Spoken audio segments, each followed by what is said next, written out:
Salut tout le monde, c'est Charles. On est sur l'Esprit Vagabond et je vais enfin pouvoir vous présenter mon jeu de société All One Universe. Avant ça, si vous n'avez pas vu la première vidéo, celle qui présente la chaîne, je vous invite à aller la voir. Elle vous montre à peu près tout ce qui va se passer sur cette chaîne. Aujourd'hui, je vais enfin vous emmener dans mon univers. C'est un univers que je travaille depuis longtemps.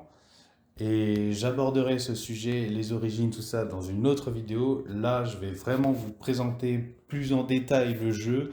Avant tout cela, laissez-moi vous conter l'histoire de ce jeu. Dans la discorde générale, l'ombre s'étend. Les peuples subissent de nombreux tourments. Dans cette guerre, chacun tente de survivre par la force ou par la gloire. Certains se remplissent les poches, tandis que d'autres se font dépouiller. Il y a ceux qui préfèrent se cacher dans les ténèbres de la mort, et il y a ceux qui ne se soucient guère du conflit. Les gouvernements s'effritent, les relations se brisent, l'espoir se perd dans le passé, et l'ombre grandit sans cesse. Vous êtes l'un des représentants les plus influents de ces espèces. Mais que ferez-vous? Votre voyage commence. Rencontrez des inconnus, choisissez le destin de la galaxie, remplissez des missions, dénichez des trésors, faites fructifier votre commerce, luttez pour votre survie et surtout faites grandir votre renommée. All One Universe vous attend. Il nous attend. Il nous attend. Yes! J'espère que cette petite histoire vous a mis en jambes. Sans plus tarder, je vous présente All One Universe. On y va? Let's go! Allez, à tout de suite. Allez, c'est parti. On va attaquer le plus gros, le plateau. Tout ça, ça a été imprimé grâce à un ami de chez Fil et Style à Azel Rideau qui s'appelle Xavier et je le remercie d'ailleurs chaleureusement, merci à toi. Sans qui tout ça ne serait pas aussi joli. Je suis assez content du résultat. Donc en premier lieu, nous avons les planètes. Ce sont des sources de revenus qui vont vous rapporter 1000 éclats par tour une fois qu'elles seront acquises. Les éclats, c'est la monnaie du jeu. Ça se décline sous cette forme-là, en tout cas version prototype. Donc là nous avons 1000, là 2000, là 5000 et là 10 000. Et chaque planète vous rapporte 1000. Ensuite nous avons les stations spatiales. C'est une des plus importantes tuiles du jeu. Là, par exemple, ici, là. Ici, vous pourrez récupérer des missions, vous pourrez acheter une amélioration au marché des améliorations, vous pouvez revendre vos ressources que vous aurez trouvées un peu partout, et vous pouvez recharger vos réserves de carburant. Ensuite, nous avons les épaves de cargo, qui sont ici, là, là. C'est la guerre un peu partout. Il y a des épaves qui traînent partout dans l'univers et dedans on peut rencontrer tout et n'importe quoi. Ça peut être bénéfique comme ça peut être mauvais. Ça peut être très mauvais des fois. Donc on peut y rencontrer des ennemis. Parfois on peut rencontrer des gens qui ont besoin d'aide. C'est là aussi on va pouvoir faire des choix pour influencer le jeu. Ensuite nous avons les Cosmics Bars qui sont un lieu où vous pouvez vous requinquer. Ça nous redonne des points de vie, ça redonne tous nos boucliers, toutes nos défenses. Et c'est aussi un endroit où on peut recruter des membres d'équipage. Donc nous avons aussi les ralentisseurs, c'est comme ça que je les appelle.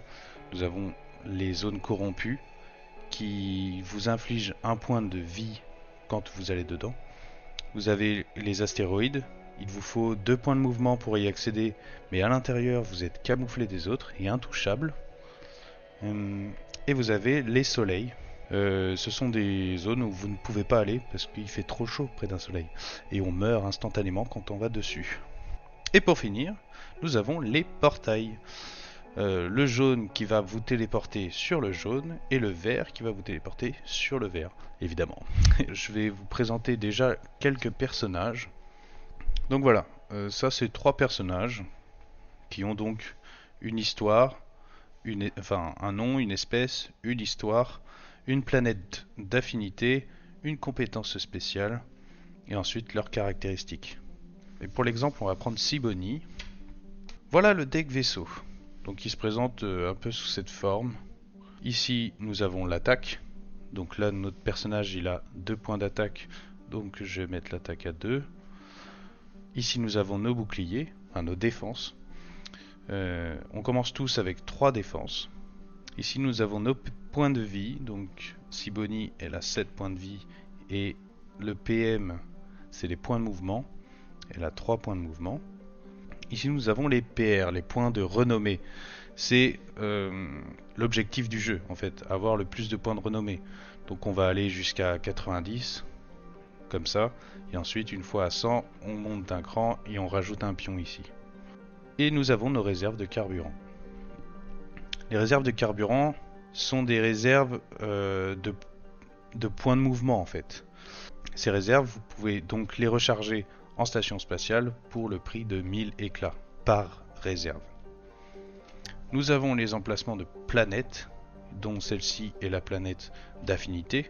Donc là, Sibony, elle a la planète Lazir, donc je vais lui mettre Lazir. Toc. Et on commence comme ça. Le jeu commence comme ça. Et ici, nous avons nos emplacements d'amélioration. Donc il y a différents styles d'amélioration. Donc nous avons armement, survie, spécial, propulsion ou réservoir. Donc voilà. Par exemple, ici, on a un armement donc, qui va nous donner plus d'attaque. Donc on mettrait cet armement ici et on augmenterait notre attaque à 4. Par exemple. Ici, nous avons plus de réserves. Donc on va rajouter 2 réserves. Ici, c'est plus 4 d'attaque. Ici, ça nous donne plus 2 points de mouvement, points d'action, si vous voulez. Et là, le bouclier d'envergure, par exemple, nous donne plus 3 défense et il nous met notre défense au maximum. Ici, là, on a une amélioration un peu spéciale. Enfin, elle s'appelle carrément spéciale. C'est une amélioration qui va nous donner plus 10 points de renommée par créature libérée. Ici aussi, nous avons une carte un peu forte, on va dire, une carte spéciale, qui va vous rajouter des dés de combat. Alors, qu'est-ce que c'est les dés de combat? Ça se présente sous cette forme, comme un D6 en fait. On a une face attaque, une face défense, une face nulle et une face joker. Avant c'était face critique, mais le dé n'a pas été changé depuis, mais maintenant c'est un joker. Donc une face attaque va valoir votre nombre d'attaques. Une face défense vaut une défense. Une face nulle ne vaut rien. Et une face joker, c'est un choix entre attaque ou défense. Pour l'instant, le système de combat est encore un peu foireux, on va dire. Je suis encore en train de voir comment l'améliorer. Voilà à peu près pour le deck vaisseau. On va pas faire de test de dés. Si il faut que je l'expliquerai en partie. Donc voilà, je vais mettre ça de côté. Bam. Ah oui, j'ai oublié les améliorations. Donc il y a un marché des améliorations qui est disponible en station spatiale, qui affiche 5 cartes par tour. Et à la fin du tour, on enlève la dernière carte, on décale tout et on met une nouvelle carte, comme une rivière en fait. Voilà, et ça tourne à chaque tour en fait. Hop, ça. Tac. Donc ça c'est quelque chose que vous pouvez faire en station spatiale. En station, vous pouvez aussi piocher une carte mission. Dans les missions, il y a plusieurs styles de missions. Hop, et je crois qu'il y en a une en dessous. Non. Donc, il y a les missions cachées.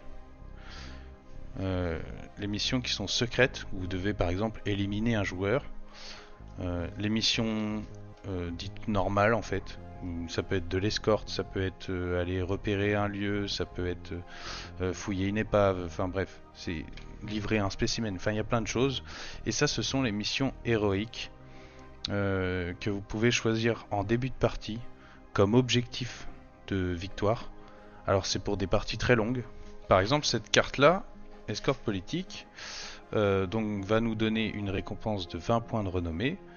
Et on devra, comme toutes les autres missions, la résoudre dans l'ordre des étapes. Rendez-vous en station spatiale E1. Donc on trouve la station spatiale E1 qui est ici. Et ensuite on doit escorter le VIP sur Nobos. Nobos qui est ici. Et qui visiblement n'appartient à personne. Voilà, donc ces missions sont gratuites en station spatiale, vous pouvez obtenir jusqu'à 3 missions. Pour ce qui est des épaves de cargo, alors on va pouvoir trouver plein de choses, ça se présente sous cette forme-là. Voilà. Des ennemis, des rencontres, des trésors et plein de choses qui vous font grandir, enfin qui vous feront grandir intérieurement, oh magnifique, non, qui feront grandir votre renommée. Ou, par exemple, on a un minerai simple qui vous fait gagner 4000 éclats ici et qui peut être revendu, donc c'est de l'uranium. Et à chaque fois je mets une petite description de l'objet. Qu'est-ce qu'on a là? Là on a une créature en caisson. Donc c'est un Carinto qui est originaire de Nobos, ici. Et donc on a le choix entre la vendre pour 5000 éclats en station spatiale ou la relâcher sur sa planète d'origine pour 30 points de renommée. On a certaines cartes qui nous donnent des améliorations gratuites. On a d'autres cartes qui sont des trésors, comme le traducteur adaptatif universel. Celles-ci, c'est des cartes qui vous rapportent beaucoup d'argent. Et toujours suivi d'une petite description de l'objet dans l'univers. Comme vous pouvez le voir, les images ont été réalisées avec l'IA. La plupart des choses que vous pouvez voir sont réalisées en IA, à part les decks vaisseaux qui ont été faits sur Photoshop par mes petites mains, et le plateau de jeu qui a été fait aussi par mes petites mains. Les personnages sont des dérivés IA de mes propres dessins. Et voilà, pour le début je me suis dit que ce serait plus simple pour moi avant d'avoir des illustrateurs compétents. Des fois on aura des cartes histoire, voilà, des morceaux d'histoire qui peuvent servir pour des missions héroïques par exemple, ou pour d'autres cartes, et ça je pense que je vais d'ailleurs l'améliorer. Et enfin un ennemi, un des plus simples du jeu, le patrouilleur. Vous pouvez toujours fuir si vous en croisez un. Enfin bref, voilà, il y a plein de choses à découvrir dans les épaves de cargo. Passons au Cosmix Bar.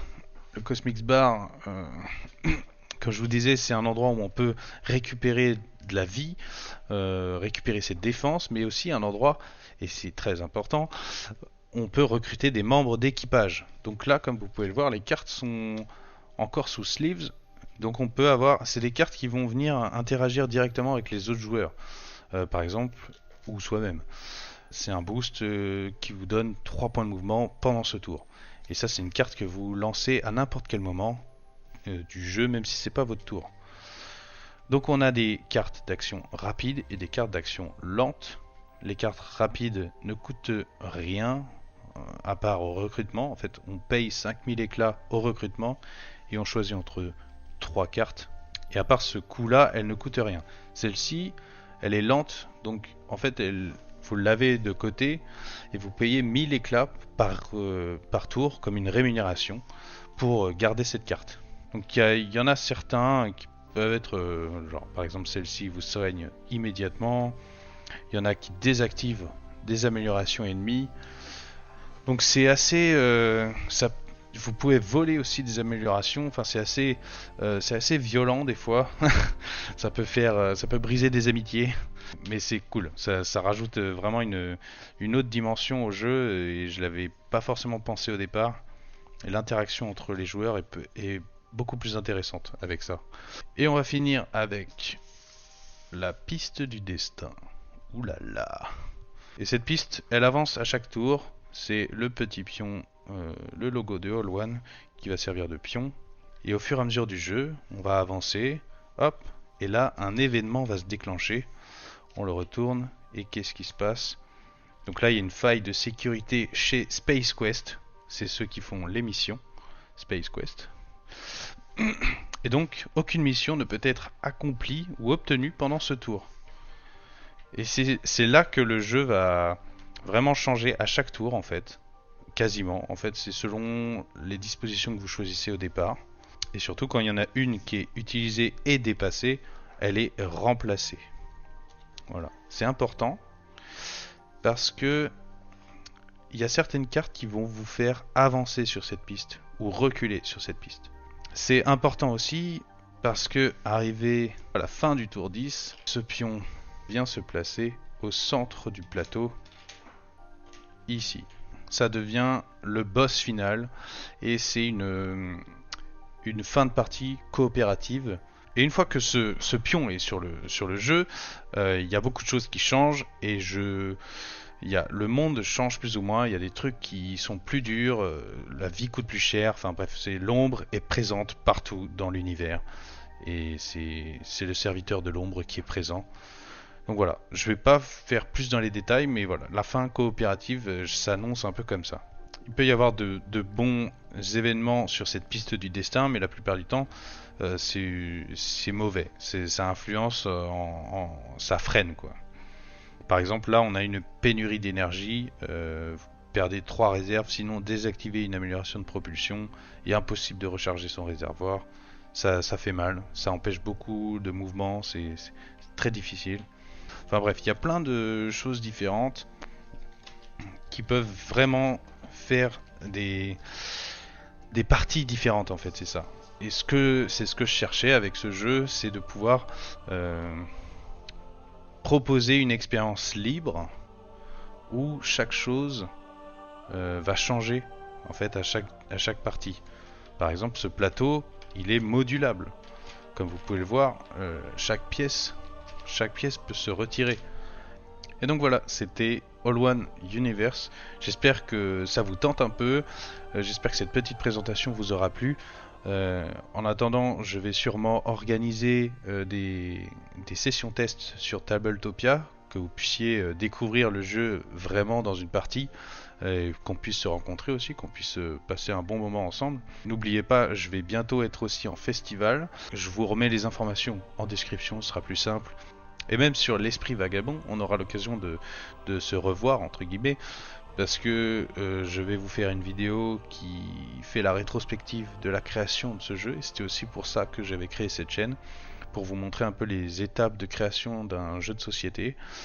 Donc très prochainement je vous ferai ça. Et on aura aussi des parties un peu plus analyse, où à la fin on prendra le temps d'analyser ce qui a été, ce qui n'a pas été. Donc voilà, c'est aussi pour ça que je voulais faire l'esprit vagabond, pour vous montrer un peu le processus créatif. Voilà, c'est tout pour moi. Merci à vous d'avoir suivi cette vidéo et on se retrouve très bientôt. À la prochaine. Prenez soin de vous. Ciao.